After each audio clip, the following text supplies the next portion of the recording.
So here we're explaining the best way to fit the DuraPost aluminium cover strip. So it's designed to cover the holes down the back of a classic post, and it's supplied with 10 of the little bungs, black bungs here. You can either fix that back with a countersink wood screw or a pan head colour screw, which is what I'm using now. So we're just going to drive that in.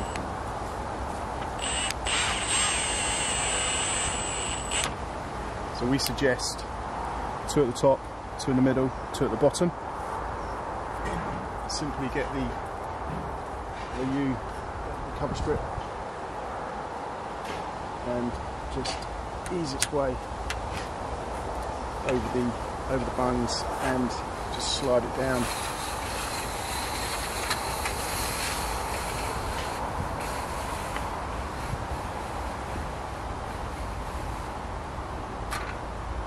And then we can bring it down flush with the top of the post at the top. Totally enhances the back of the post and offers extra security advantage. No one can come along and remove the screws, take down the fence.